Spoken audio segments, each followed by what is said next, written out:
ضلالة في النار. خۆشەویستان مسلمانانی بەڕێز و خۆشەویست، لە پێنج وتاری پێشوودا بە کورتی باسی هەندێک لە فەزڵ و گەورەی و خێر و پاداشتی زیکری خوامان کرد، باسی هەندێک لە ئەو زیکر و عیبادەتە گەورانە کرد کە خوای پەروەردگار ئەجر و پاداشتێکی گەورە، خێر و پاداشتێکی گەورەی داناوە بۆ ئەو مسلمانەی زیکری خوا بکات. ئەمڕۆژ بە یارمەتی خوای پەروەردگار هەر باسی فەزڵ و گەورەی زیکری خوا دەکەین، هەر باسی زیکرێک دەکەین و ئاخر جومعەیە باسی زیکری خوا دەکەین و کۆتایی بە زیکری خوا دەهێنین، یعنی وەسمان وتارەکانی ئینشاءڵڵا. ومێدمان وایە ئینشاءڵڵا ئەم شەش جومعەیە بە ئیزنی خوا سوود و قازانجێکمان وەرگرت بێ لەوەی کە بزانین زیکری خوا چەندێک گرنگە. ئەمڕۆژ بە یارمەتی خوای پەروەردگار باسی زیکرێک لەو زیکرانە دەکەین کە زۆر بەمان لێی بێ ئاگاین، بەڵام خوای پەروەردگار زۆر گرنگی پێداوە، پێغەمبەری خۆشەویستمان صلی الله علیه وسلم زۆر گرنگی پێداوە، سەحابەکان و تابعین و دوای ئەوان خۆشەویستانی خوا زۆر گرنگیان بەم زیکرە داوە.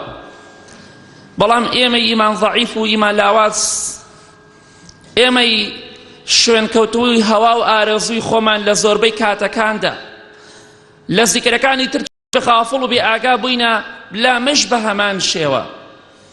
ئەچینە خزمەت ئاەتێک لە ئاەتەکانی قورئانی پیرۆز لە سوورەتی ئالی عیمران ئاەتی 135. خوای گەورە باسی ئینسانی متەقی ئەکات. متەقی کێیە؟ خوای گەورە چەند سیفەتێک باس دەکات، بەڵام مەبەستمان ئەم سیفەتەیە زیاتر کە دەباسی دەکەین. خوای گەورە دەفەرمێ والذین ئیذا فعلوا فاحشة ئەو ظەلموا ئەنفوسەهم. متەقی ئەو کەسانن، خواناسان و پارێزگاران ئەو کەسانن هەر کاتێک فاحیشەیەکیان کرد. خلاف لە بین عولەمایاندا هەیە فاحیشە واتای چییە؟ هەندێک دەفەرمون لە زانانی تابعین و دوای تابعین ڕەحمەتی خوایان لێمێ دەفەرمون فاحیشە واتە زینا. بەڵام ڕەئی بە قوت ئەوەیە فاحیشە هەر تاوانێک، هەر گوناهێک ئینسان ئەنجامی بدات فاحیشەیە. هەر خراپ و تاوانێک ئەنجامی بدا ئینسان چونکە کارێکی نابەجێی کردووە. چۆن فاحیشە نابەجێیە و کارێکی ناشرینە، گوناه و تاوان هەمووی ناشرینە، بەڵام لای ئێمە گوناه و تاوان زۆر جوانە چونکە کردەوەکانمان شایەدە بەسەرمانەوە. والذین ئیذا فعلوا فاحشة ئەو ظەلموا ئەنفوسەهم. ئەو متەقیە ئینسان بە بیستنی ئەم ئاەتانە زیاتر هەست بە شەرمەزاری دەکات، زیاتر هەست بەوە دەکات دواکەوتووە، لە کاروانی براوانە دواکەوتووە، لە کاروانی بەختەوەران دواکەوتووە. بۆیە هەر کاتێک گوناه و تاوانیان کرد و زڵمیان لە نەفسی خۆیان کرد، چونکە تاوان و گوناه زڵمێک کە ئێمە لە نەفسی خۆمان دەکەین ئەنجامی دەدەین. ئەگەر ئینسانێک بەهۆی گوناه و تاوانەوە خۆی بەرەو جەهەنەم بەرێت، ئەمە زڵمی لە خۆی نەکردووە، بێگومان گەورەترین زڵمی لە خۆی کردووە. بۆی ئینسانی متەقی وان نییە هەر کاتێک گوناه و تاوانی کرد، ئیتر هەر گوناه و تاوانێک بێت، زڵمی لە نەفسی خۆی کرد بە گوناه و بە تاوان، یەکسەر ذەکەروا الله فاستغفروا لذنوبهم. ئای چەندێ بێ ئاگای لەم ئاەتە پیرۆزە، چەندێ دوورین لە سیفەتی ئینسانی متەقیەوە. داوا ئەکەین لە خوای پەروەردگار غەزەبمان لێ نەگرێت. ذەکەروا الله، یەکسەر خوای گەورەیان بیر دەکەوێتەوە، یەکسەر گەورەی و دەسەڵاتی خوایان بیر ئەکەوێتەوە، گوناه و تاوان دەکەن، دەزانن خوای گەورە دەیان بینێت. بۆیە فاستغفروا لذنوبهم، یەکسەڕن خوای گەان لێمان خۆش بە، خوای گەان ئێمە غەڵەتمان کرد، ئێمە سەرپێچی فەرمانی تۆمان کرد، ئێمە ئەمری تۆمان شکان، خوای گەان لێمان خۆش بە.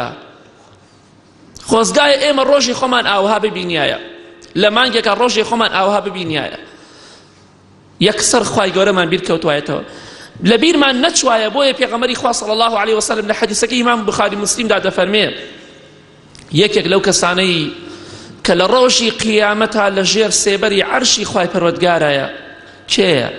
ورجل ذكر الله خاليا ففاضت عيناه ئینسانێک لە چۆڵەوانیەکایە لە شوێنێکی تەنهادایە کەسی لەگەڵدا نییە بەڵام کاتێک کە خوای پەروەردگاری بیر دەکەوێتەوە بیر لە گەورەی و دەسەڵاتی خوا دەکاتەوە فرمێز بە چاوەکانە دێتە خوارەوە ئەوە زۆر گرنگە ئینسان خوای لەبیر نەچێت خوای گەورە ئەگەر لەبیر بکەین خوای گەورەش ئێمە لەبیر دەکات فاليوم ننساهم كما نسوا لقاء يومهم هذا لروجي قيامتا خوای گەورە دەفەرمێ ئێمە لەبیریان دەکەین چونکە ئەوان خوای گەورەیان لەبیر چۆتەوە چونکە بێباوەڕان ڕۆژی قیامەتیان لەبیر چۆتەوە دژمنانی خوا قیامەتیان لەبیر چۆتەوە خوایان لەبیر چۆتەوە ئەبێ ئێمەش ئەوان لەبیر بکەین و ناو جەهەنەمە بە هەتای بیان هێڵینەوە ئێمەش ئەگەر خوا لەبیر بکەین وەڵڵا خوای گەورە سزامان دەدات ذكروا الله فاستغفروا لذنوبهم یەکسەر دەڵێن خوایە گیان نێمان خۆش بە ئێمە غەڵەتمان کرد ئێمە سەرپێچی فەرمانی تۆمان کرد نە ئەوای ئاوامان بکردایە ئەوە ئینسانی متەقیە ئەوە ئینسانێکە کە بەختەوەر و براوەیە بەڵام ئێمە کاتێک گوناه و تاوانمان کرد یەکسەر تۆمان کردووە زۆربەی کات نەخێر دەمانەوێت دوای 50 ساڵ و دوای 100 ساڵ ئەگەر تەمەنمان هەبێت تۆبە بکەین دوای ئەوەندە ساڵ ئەمجا تۆبە دەکەین بەڵام لەگەڵ هەموو گوناه و تاوانێکدا تۆبە ناکەین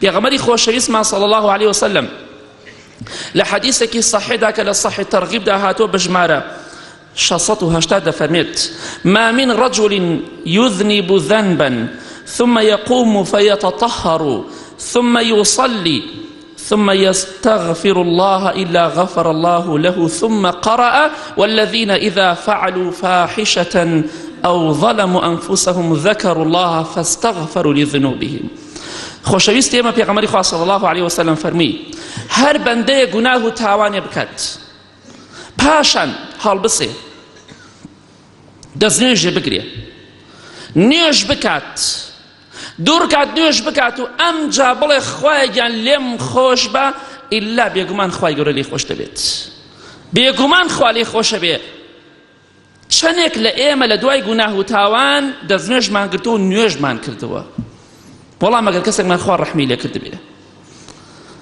پێغەمبەری خوا صلی الله عليه وسلم ئەم ئاەتە پیرۆزەی خوێنایەوە ئینسانی متەقی ئەو کەسەیە گوناه و تاوانی کرد زڵمی لە نەفسی خۆی کرد خوای بیر دەکەوێتەوە بۆی ئیمامی عەبدوڵڵای کوڕی عەمر وەکو ئیمامی ئیبن مبارەک ڕەحمەتی خوا لێبێ عەبدوڵڵای کوڕی مبارەک بما ڕیواتەکان لە زوهدی خۆیدا دەفەرمێ ڕۆژێکیان ئیمامی عەبدوڵڵای کوڕی عەمر کە سەحابەی پێغەمبەری خوایە صلی الله عليه وسلم زۆر گریا پیاوێک لەگەڵیا بوو زۆر سەری سوڕما ئەم سەحابەیە بۆ بەم جۆرە دەگری بۆچی بەم جۆرە گریان ڕووی تێکردووە سەحابەیەکی عالمی ناو عالمەکان کە زۆر بەناوبانگ و ناو سەحابەکانە عالمێکی زۆر گەورە بۆ ڕەزا و ڕەحمەتی خوا لێبێ ئیمامی عەبدوڵڵای کوڕی عەمر فەرمووی عەجایبت لە گریانەکەی من دێ سەرت سوڕماوە لە گریانی من سەیری مانگی کرد لە ئاسمان فەرمووی إن هذا ليبكي من خشية الله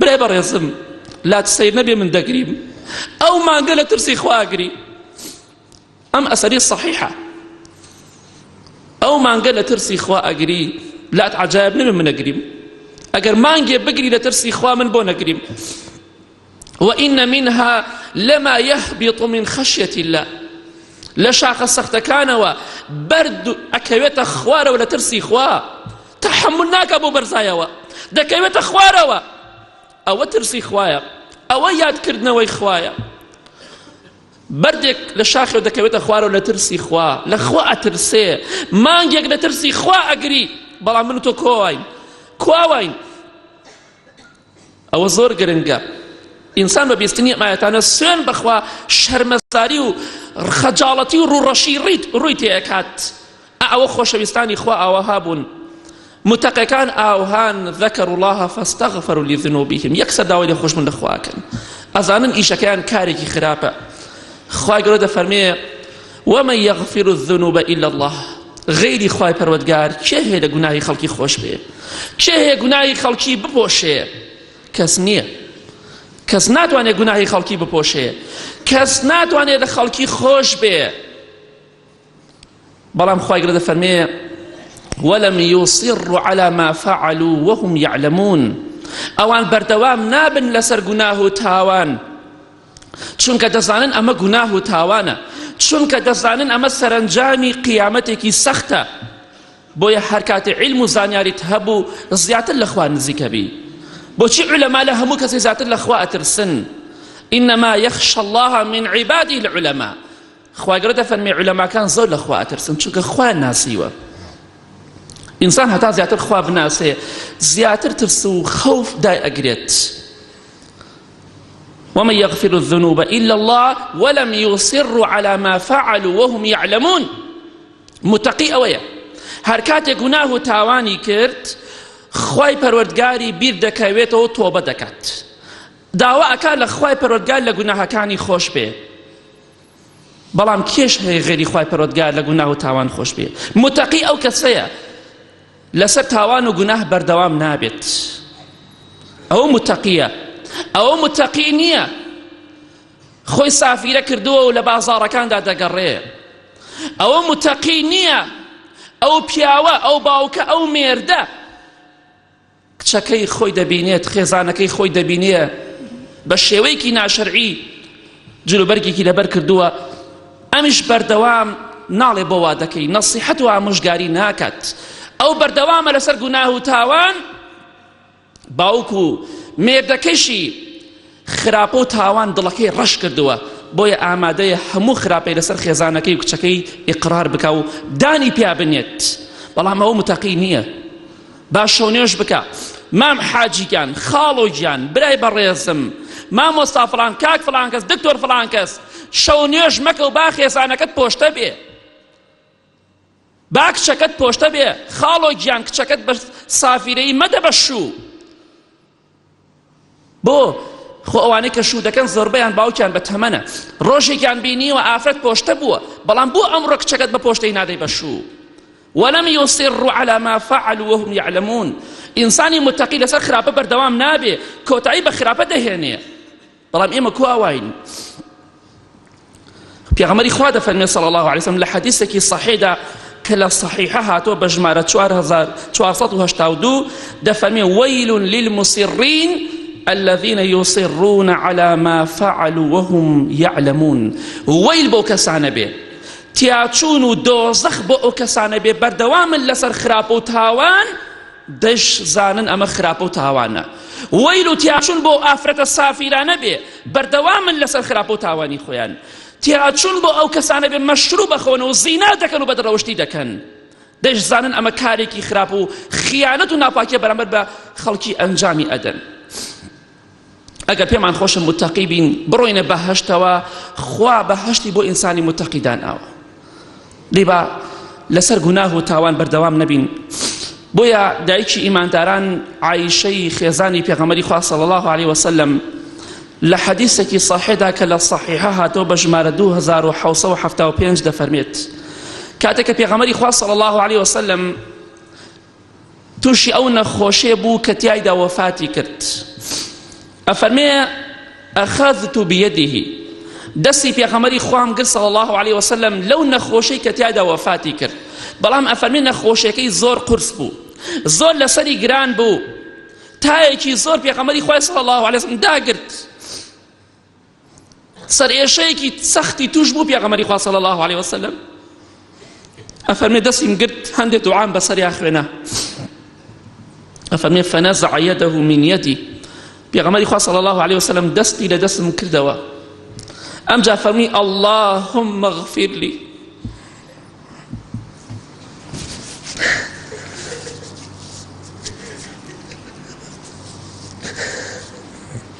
اللهم اغفر لي، خوایە لێم خۆش بە.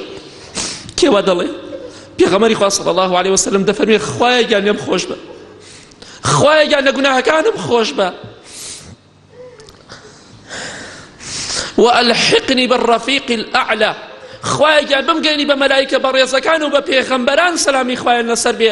آخر قسە دەفەرمی عایشە بیستم لە پێغەمبەری خوا صلی الله عليه وسلم ئەوە بوو، فەرمی خوایە لە گوناهەکانم خۆش بە، خوایە بمگەینە بە پێغەمبەران و بە پیاوچاکان و بە شەهیدەکان بە مەلایکە بەڕێزەکانی خۆت خوایە بمگەینە بە خزمەتی خۆت ئەوانە بەڕاستی داوای لە خۆشببوونیان لە خوای پەروەردگار دەکرد کەسانێکی شێ بەڕاستی لە خوا نزیکن خوای گەورە خۆشیانی دەوێ بەڵام ئێمە کێ دەڵێ لەو کەسانین وەڵای موسڵمانێک شتێکی بۆم باس کرد لە شاری کەرکووک موسڵمانێک هەبووە گەنجێکی خواناس ڕوو لە خوا دەفەرمێ شەوێکیان خەوی بینی دەفەرمێ لە خەوما بردمانێن بۆ جێگایەک وتیان دەڕۆین بۆ فڵان شوێن لەوێ خوای پەروەردگار دەبینیت دەفەرمێ ڕۆشتم منیان هەڵگرت و منیان برد گوێم لە سەوتێک بوو لە دەشتێکی چۆڵە وتی ئەی عەبدەکەم ئەی بەندەکەم تۆ ساڵێکی تر دەگەڕێیتەوە بەلای من ساڵێکی تر دەگەڕێیتەوە بۆ لای من خۆی زۆر شارەزا بوو لە خەولێکدانەوەدا بەیانی هات بۆ لای موسڵمانێکی تر کە شارەزایە بۆ لای مامۆستایەک وتی وەڵڵی خەوێکی ئاوهام بینیوە دوو تەعبیر و دوو تەفسیری بۆ دەکەم یا دەڕۆم بۆ حەج یا دەمرم ساڵێکی تر تەواو سبحان الله پێش ئەوەی وەفات بکات گەشتە ساڵەکە زانی کاتی حەجکردن نییە مەوسمی حەج نییە دەفەرمێ هات بۆ لام ئەو مامۆستای دەڵێ خوا حافیزی لێم کردی من دەمرم ئەگەڕێمەوە بەلای خوای پەروەردگار دەفەرمێ وەڵڵاهی ئەو ڕۆژەی کە خەوەکەی تیابینی ئەو ڕۆژە لەگەڵ ئەو ڕۆژەی کە سارێ لێدا وەفاتی کرد یەک ساڵێک ڕێک ڕۆژێکە مزیادی نەبوو بەندەکەم ساڵێکی تر دەگەڕێیتەوە بۆ لای من ئەوانە ئینسانێکم پێش کەوتن ئێمە دوا کەوتوینە بەس ئاگامان لە خۆمانیە چاومان قایم و بە خۆماندا ناچینەوە پێغەمبەری خوا دەفەرمێ صلی الله علیه وسلم خوای لە گوناهم خۆش بە و بمگەێنە بە پێغەمبەران و بە مەلایکان سەلامی خوایان لەسەر بێ دەی با ئێمەش ئینشاڵڵا بەو جۆرە بین گوناه و تاوانمان کرد خوامان لەبیر نەچێ خوامان بیر بکەوێتەوە داوای لە خۆشبوون لە گوناه و تاوانی خۆمان بکەین یا ربی خوای ئیصلاحی حاڵمان بکەی لە گوناهەکانمان خۆش بێ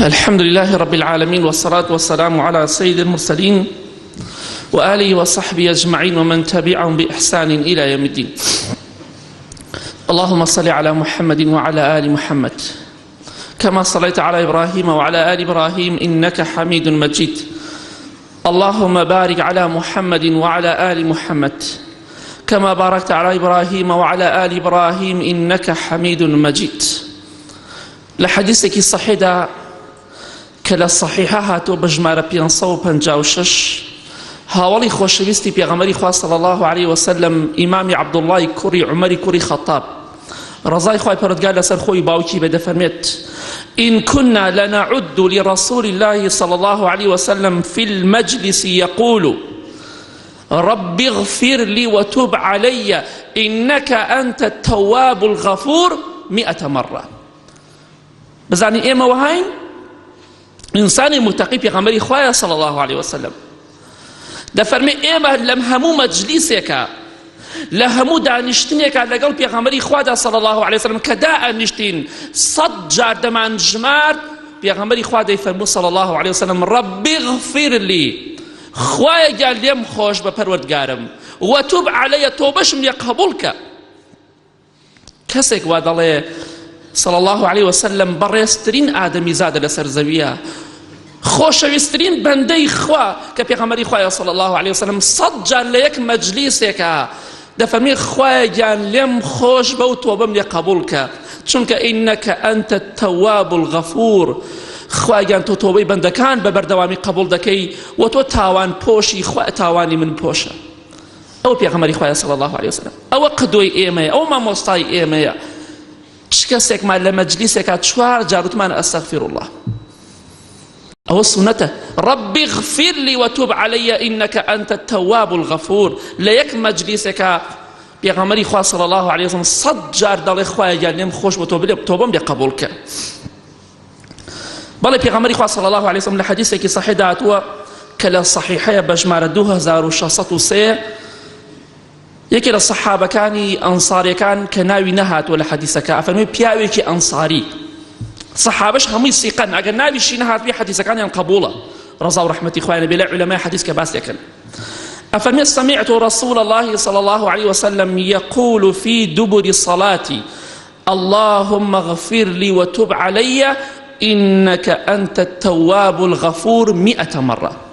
أفرمي گوێم لێ بوو پێغەمبەری خوا صلی الله عليه وسلم دوای نوێژی فەرز 100 جار فەرمی اللهم اغفر لي وتب علي، خوایە گیان لێم خۆش بە، تۆبەشم لێ قبول کە إنك أنت التواب الغفور، چونکە تۆ تۆبەی بەندەکان قبول دەکەی و گوناهەکانیشیان دەپۆشیت. لە مەجلیسێکا 100 جار ئەم دوعایە دەکات و داوای لێخۆشبوون لە خوای پەروەردگارەکە. لە دوای نوێژی فەرزیش بە هەمان شێوە، ئەگە تۆش دوای نوێژێکی فەرز 100 جار ئەم دوعایەت خوێنە، ئەوە سونەتی پێغەمبەری خوایە صلی الله عليه وسلم. ئێمە دەمانەوێت بەویستی خوا ئەوەندەی توانامان هەیە سونەتەکانی پێغەمبەری خوا صلی الله عليه وسلم بۆ خەڵکی باسکەین و زیندوی کەینەوە. بەڵام جاری واشەیە خەڵکی قسەمان پێ دەڵێت، گوێمان پێ دەدەن، جاری واشەیە هەموو شتێک بوختیانمان بۆ دەکەن گردنی هەمویان ئازابێت. ئەوەی کە پەیوەندی بە خۆمەوەی گردنی هەموو کەسی ئازابێ، گوێنم پێدا غەیبەت مەکە، هەرچی دەڵێ گردنی ئازابێ. بەڵام گاڵتەکردن بە سونەت ئەوە بە گردن ئازایی من کۆتایی پێ نایەت، چونکە ئەوە پەیوەندی بە خوای پەروەردگارەوەیە. ئەوەی گاڵتە بە سونەتی پێغەمبەری خوا بکات صلی الله عليه وسلم. مسلمانی وا هەیە دەڵێ هەندێک کەسەیە دوو تەڵ ڕیشیان داناوە، ئەوە سوکایەتیکردنە بە ڕیش.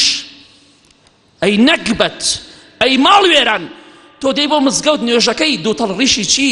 ئەوە سوکایەتیکردنە بە پێغەمبەری خوا صلی الله عليه وسلم. ئێمە لەبەر خاتری ئەوە ڕیش دائەنین، ئەمری پێغەمبەری خوای لەسەرە صلی الله عليه وسلم. سونەت نییە بەڵکو واجبە. ئەگە سونەت وایە بە تاشینی احتیاطی بوو، حرام نەبوو تاشینی. ئەوە ڕێبازی پێغەمبەری خوایە صلی الله عليه وسلم. پێویست ناکە تۆش ئاگاداری خۆت بە. کەسی سونەتێکی تەطبیق کرد لە نەنکردنت بیستۆ، نەنکرد بۆ سەرچاوەی دین نییە، باپیرت نەیکردۆ باپیرە سەرچاوەی دین نییە. ئەبێت تۆ ملکەچ بی، سونەتەکەت بۆ جێبەجێ ناکرێت، دژایەتی سونەتەکە مەکە، دژایەتی ڕیش مەکە، دژایەتی یەک عیبادەتێ مەکە کە سونەتی پێغەمبەری خوا بێ صلی الله عليه وسلم.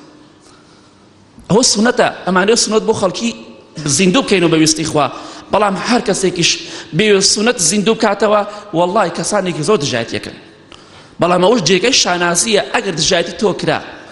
بەڵام ئەگەر شتێکیش پەیوەندی بخوای پەروەردگارەوە هەبێ، تۆ دژایەتی دینی خوا بکەیت، دژایەتی سونەتی پێغەمبەری خوا بکەیت صلی الله عليه وسلم، ئەوە خوا بە ئاسانی لێت خۆش نابێت کە تۆبە نەکەی. ئەو پێغەمبەری خوایە صلی الله عليه وسلم لە دوای نوێژە فەرزەکان 100 جار داوای لێخۆشبوون لە خوای پەروەردگار دەکات. ئیماندار دەبێ بەردەوام داوای لێخۆشبوون لە خوا بکە، ئەستەغفر الله زۆر بکە.